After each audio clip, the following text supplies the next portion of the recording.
The glass shattered before the man could finish his sentence.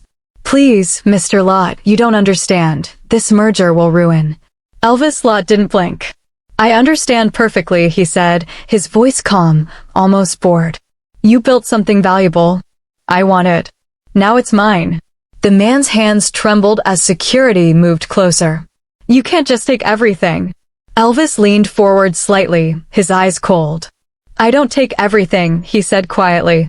Only what I decide matters. The guards dragged the man out, his voice fading into helpless desperation. Silence settled over the boardroom. At the far end, Kelvin stood frozen. Pat exhaled slowly beside him, a faint smile curling at his lips.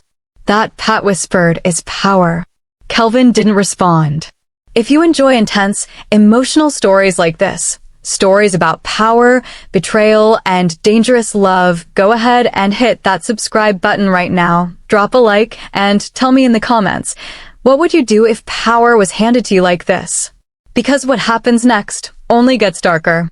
Later that night, the city stretched endlessly beneath the Lott mansion, glowing like something alive. Elvis stood at the window, hands behind his back.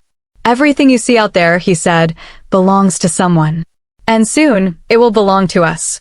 Pat stepped forward immediately. What's the move? Kelvin stayed where he was. Elvis turned slowly, his gaze settling on both of them. I'm done playing small, he continued. Media, oil, finance, we already dominate. But domination isn't enough anymore. Kelvin frowned. What are you saying? I'm saying, Elvis replied, his voice tightening, we take control of everything. A pause. Total corporate domination. The words hung heavy in the air. Kelvin's chest tightened. That's not business. That's power, Pat cut in, eyes shining. That's what it is. Elvis smiled faintly. Exactly. Kelvin shook his head. People will suffer.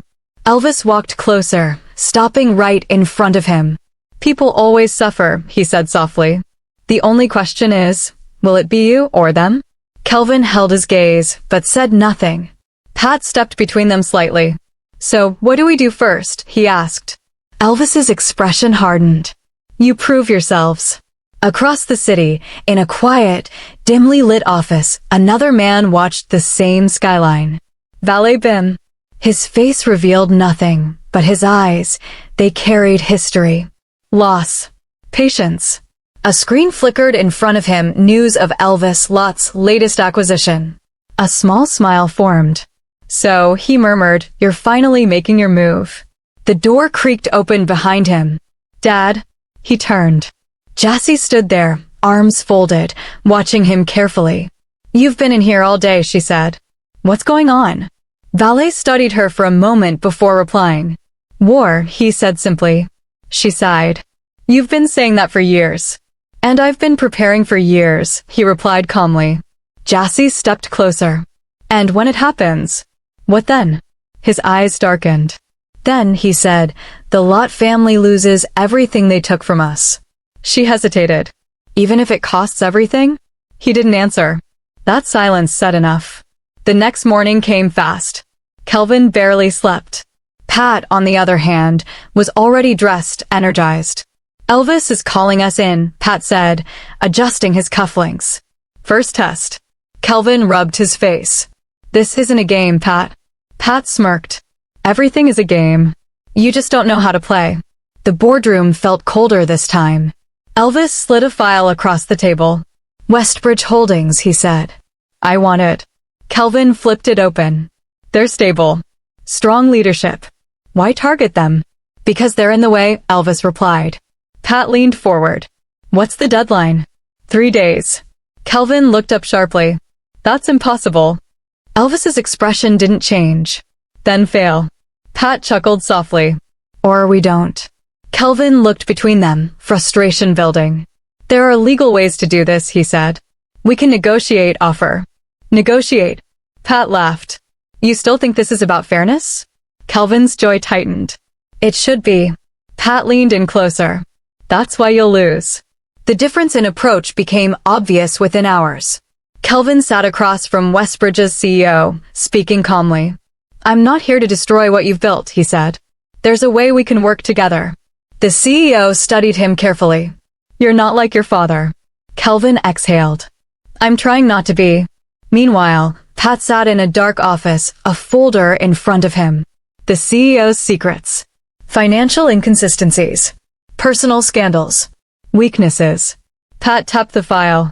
Everyone has a price, he muttered. By the second day, Kelvin's deal was still uncertain. Pat's was nearly complete. By the third day, it was over. Elvis stood at the head of the room again. Well, he asked. Kelvin spoke first. They're considering the offer, he said. We can close this the right way. They already signed, Pat interrupted. Kelvin froze. What? Pat dropped the signed documents on the table. Done deal. Elvis picked them up, scanning briefly. A slow smile spread across his face. Impressive. Kelvin stared at Pat. What did you do? Pat shrugged. What was necessary? Kelvin's voice dropped. You destroyed them. Pat leaned closer, whispering no. I replaced them. Elvis looked at Kelvin. This is what winning looks like, he said. Kelvin felt something shift inside him. Not admiration. Something darker. That evening, Kelvin needed air. He found himself at a quiet lounge, far from the chaos. And that's where he saw her. Jessie. She sat alone, scrolling through her phone, completely unaware of the storm surrounding both their lives. Something about her felt different. He hesitated, then walked over. Is this seat taken? He asked. She looked up. Their eyes met. And, just like that, something changed. Now it is, she said, a faint smile forming. Kelvin sat. I'm Kelvin. Jessie. A pause. You look like you've had a long day, she said. He let out a quiet laugh. You have no idea. Try me. He studied her for a moment. I'm surrounded by people who think power is everything, he said. And I don't know if they're right, or if I'm just too weak to accept it. She tilted her head slightly. Or maybe, she said softly, you're strong enough to question it. He looked at her, really looked. And for the first time in a long time, he felt seen. But peace never lasts. Back in his office, Valet Bim watched security footage. Kelvin. Jessie. His jaw tightened. So, he whispered, this is how it begins. The next day, everything unraveled. Kelvin walked into the mansion, tension already building. Pat was waiting. You've been busy, Pat said. Kelvin frowned. What do you mean? Pat tossed a photo onto the table. Kelvin and Jessie. His stomach dropped. Careful, Pat added quietly. You're getting close to the enemy. Kelvin's voice hardened. Stay out of it. Pat smiled. Or what? That night, Kelvin confronted Jessie. You knew, he said. She didn't deny it. You're a lot, she replied. Did you think that wouldn't matter? I didn't know who you were either. She crossed her arms. But now you do. A long silence. My family, they've done things, Kelvin admitted. I won't defend that. Good, she said. Because I won't forgive it. His chest tightened. So that's it? She hesitated. That depends, she said softly. Are you like them? He didn't answer immediately. And that silence hurt more than anything. Back at the mansion, chaos was already brewing. Someone is attacking us, Elvis said sharply. Screens lit up, stocks falling, deals collapsing.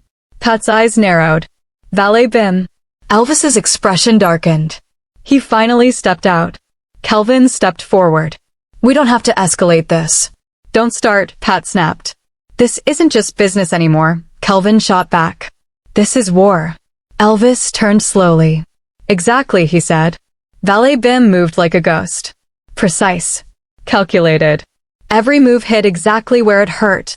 And Elvis was feeling it. For the first time. Kelvin stood alone later that night, staring at the city. You can't fix this, Pat's voice came from behind. Kelvin didn't turn. Watch me. Pat stepped closer. You're in denial. No, Kelvin said quietly. I just haven't lost myself yet. Pat's voice dropped. You will. Jessie sat across from her father. You're using me, she said. Valet didn't react. I'm protecting you. By dragging me into this? His gaze sharpened. They would destroy you without hesitation. She shook her head. Not him. Valet leaned forward. Especially him. Everything collided the next day. A major Lott asset collapsed overnight. Billions gone. Elvis slammed his hand on the table. Find him. Pat was already making calls. Kelvin stood still. This doesn't end well, he said quietly. Elvis turned on him. It ends with us on top, he snapped. Kelvin shook his head. Or with everything burned to the ground. And then came the choice. Kelvin found Jassy one last time. If I stay, he said, I become exactly what you hate. She swallowed hard. And if you leave? He exhaled. I lose everything. She stepped closer. Not everything, she whispered. Their eyes locked. For a moment, the world faded. Back at the mansion, Elvis watched the door. Where is he? He asked. Pat didn't answer. Because he already knew. Kelvin stood at the edge of it all. Family. Power. Love. War. I can't do this anymore, he said finally. Jassy didn't speak. She didn't have to. Behind them, a car slowed. Watching. Waiting. Because in this world, no one walks away clean. If you made it this far, you already know, this story is far from over. Hit that like button, subscribe, and tell me in the comments, should Kelvin walk away, or should he come back and take everything? Because the next part? It changes everything.